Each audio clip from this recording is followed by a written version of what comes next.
What's up, guys? Shouri here, and I'm going to teach you how I got 30 plus kills on each map. I've done it a bajillion times. I did it 3 times out of 4 games in all 3 maps. So, here's how you do it. So, the first answer is run around with Scout. It really helps. And all 3 maps do actually play pretty different from each other, but there's certain routes that you can take that you have the highest likelihood of hitting somewhere where someone's going to spawn that you're not going to get hit in the back by someone else that just spawned. And that's basically your biggest key is going to be knowing where all the spawn points on the map are, and then trying your best to be able to go kill those people without getting hit by someone else at another spawn. And basically your best bet is to try to be able to run with as small of a footprint on the map as possible. And I know that's easier said than done, but you do end up getting used to what areas you can go in without getting shot and which areas you get just destroyed. Like if you go straight up the middle, it's not going to work out too terribly often, but as you can see right here, I am doing it and it's okay. Just know that if you're getting shot in the back, try to get behind some cover and then go for it. The biggest thing that I could really say is don't worry about scoping your scout as much unless they're really far away, because it really just helps to have the speed boost of scout to get there to shotgun, and you can no scope shoot them the whole time you're running at them. And unless they're really far away, the only thing the scoping's actually going to do is really just be able to get you to hit them, but you're going to go slower, and it has more of a chance of someone coming up behind you or them and stealing your kill. Another thing that I've noticed is that you can go for headshots, but I had my most success with the most kills by getting body shots with the scout. I don't know why that was. I'm guessing it's because I suck, but I had a lot of things not register for me, so it just ended up being the smartest decision to go more for body shots than headshots. In this, the score doesn't necessarily matter. Your kills and your trophies do, and that's what's going to determine how much cash you get, or gun bucks rather. You don't really need or get anything for getting first, so the best thing you can do is just get as many trophies as possible and get like triples, headshots if you can, get your dominations, your kingslayers, all those different things, and don't necessarily worry about the boxes. The boxes don't give you really anything at the end, and the best way to win with the boxes anyways is to not even care that they exist until like the last 20 seconds. Just run around and kill as many people as you can, and in the last 20 seconds, just go for the people who are lit up. Because guess what? Those 2 people that are in the top 2 boxes, they will get turned like eyes on, or if they got hit by icebreaker kind of thing and they just turn red. And if you can go find those people, you kill them. 1, you're going to half their boxes, so you're going to make them drop on the leaders, and you're going to take those half boxes and you're going to bring yourself up. And so not worrying about hiding with them is the biggest thing that I think you should do, because if you hide with them, you're going to have so many people coming to you that you're going to end up dying. So until the last 10 seconds, you shouldn't hide with them because it just doesn't work. But with about 20 seconds left, you do want to go to one of the 2 guys that's red. You're going to assume that they're going to kill one of the other guys that's red. So the one you don't choose will probably end up getting killed. And hopefully you chose the right one, and the guy you kill has the most boxes. So believe it or not, around right here, I want to die, because I'm going to die. There's no chance I could live with 20 seconds left in not full health. Even if I had full health, it probably wouldn't work out. You really want to die before that. And so right here, my plan is to get over there and kill the red guy as fast as possible, and then take the boxes, and then take a defensive position in this room, and I get a triple kill. I take his boxes, I get 29 total, which is a lot, and I only had 30 or 31 kills, so that's really good.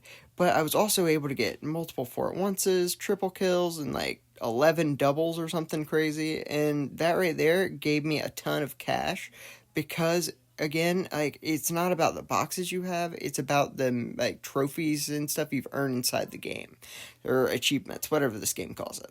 So basically, it's your double kills, your headshots, all those things in that you would get in a normal match. That's what determines the gun bucks you get. And gun bucks is the only thing you get out of these.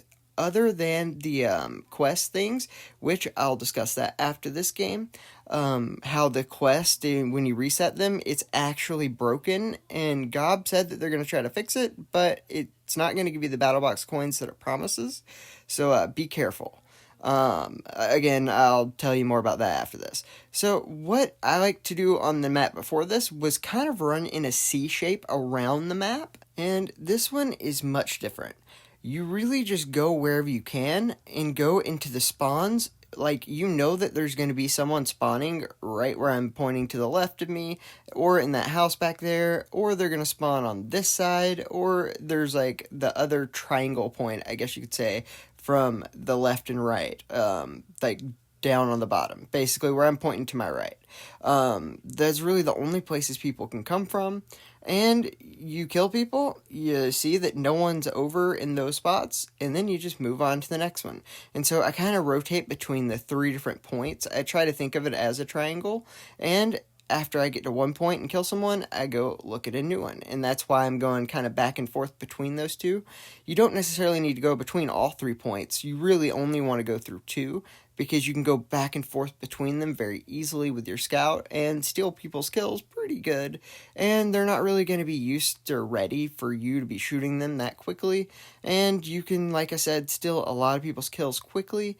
And it's how I was able to get the most amount of kills as fast as possible. And right here, I do kill the guy, and then I'm going to go back over to this point of the triangle, if you will, and try to get more. Right here, we do remember where those guys were, so we're going to go ahead and take advantage of that, and we get the 4 at once.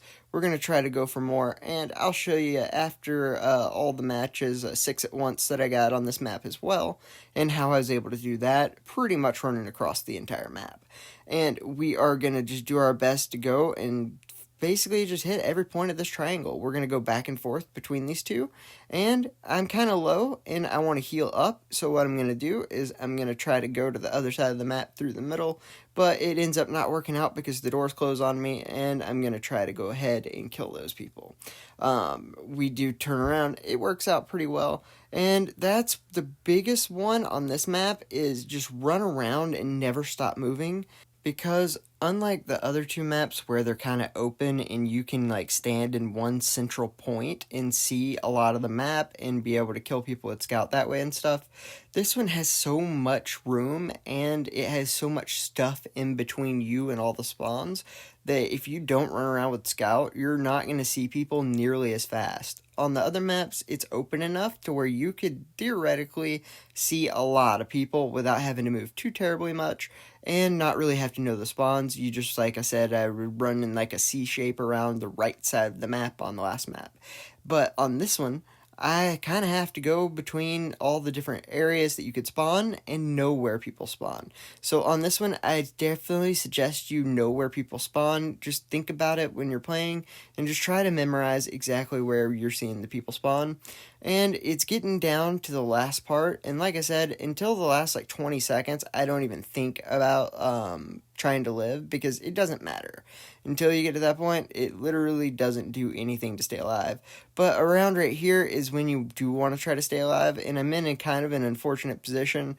Like, I don't know that I'm going to be able to stay alive this long, and I know that I'm a red guy, and the other red guy I'm able to kill. So that means that I'm definitely in first right here, and I just need to hide and do my best until I see second place has 15, and then I only had 13. Luckily, I was able to kill that guy and run up just in time to be able to get those 3 and get the win with a bajillion kills. We had a ton of everything. It was great, and we do end up getting 34 kills that game. This one is probably the most fun and easy of all of them to me, and what you want to do is you want to rotate back and forth between the train it doesn't matter if you go over the train or under it, you can really make people spawn out into really bad spots. So just look from, having high ground I like the most, but you don't necessarily need to go high ground. You know that the people are going to spawn in like a few different areas, and they all spawn kind of out in the open from where you're coming from. So no one's ever like really hidden when they spawn. So you kind of can get a feel for where all the spawn points are and choose to run out there and shoot them without having too much resistance between you and them. I like to go from where the left of me is and kill the people who spawn out in the open over there. Or I like to stay on top of the train and just figure out where people are coming from, like maybe across the way right here, and also watch people shoot on the side that I'm on right now. The best thing you can do on this one that I found is just wait for people to shoot each other and then just go in and kill both of them. Because this one is so wide open, so many people can see everything, they're going to try to do the same thing to you. And if you're just trying to kill people by yourself, they're going to take your kills. And it's much easier to just wait until you see two people fighting, and then you go get them. Because if you're running around like the other maps, it's so wide open that you will get caught out. Like, there were a ton of buildings for the other two maps. This doesn't have that. So if you're just chasing people around, you're going to have people coming up behind you.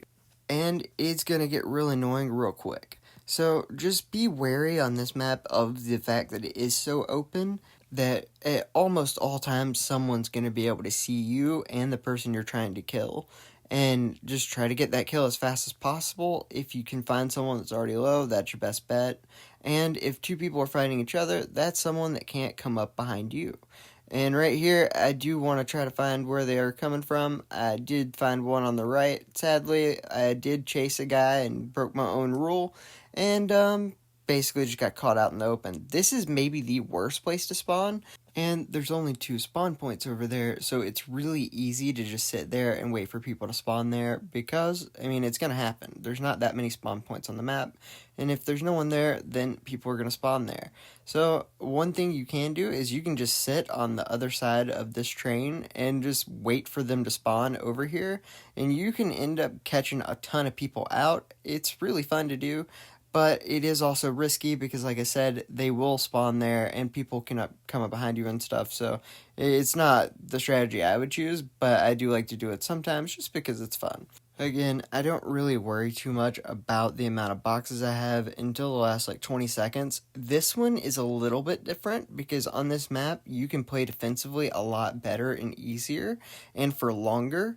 Also, it's just one of those things that it's so big of a map that if you die with 20 seconds left, you might not be able to get to anyone. So instead of having that rule where after 20 seconds left, you go and then you get the boxes, or if you have enough boxes, then you go hide, I would probably do that around 30 seconds here.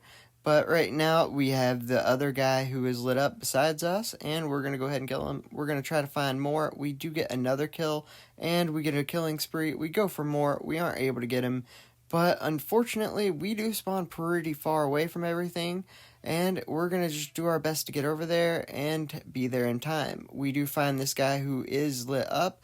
The problem is that he's basically going to get us pretty low. And right here, we're going to just do our best. We know we're probably going to die before the thing ends, so the best thing we can do is get as many boxes as possible to make it where our half boxes is more than other people.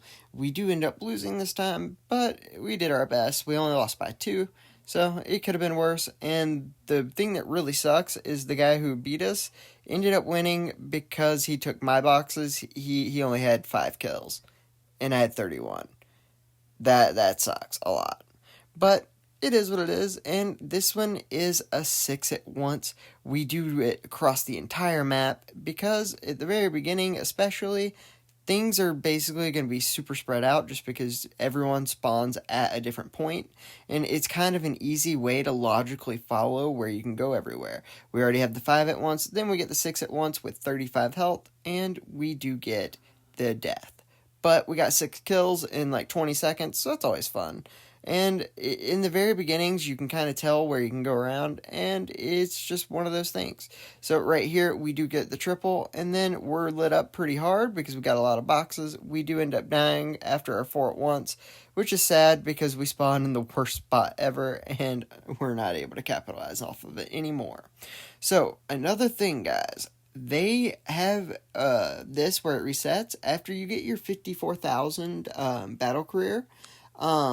They were supposed to give you 960 battle box coins when you reset for only 250 gold. Maybe the best thing to buy with gold for gold weapons is not gold weapons, but this, and get fragment weapons. Yeah, the best thing to spend your gold on weapon-wise is battle box coins. But the problem is when you would reset it, instead of getting that, you would end up getting battle career experience. Gob said they figured this out, and they're going to try their best to give whoever bought it the battle box coins they deserve, and so I hope they do that. If they do end up doing that, I'll let you guys know so you can use some of your gold to get a ton of battle box coins for very small amounts of gold. Alright guys, I hope this helped, and I hope you have a great day.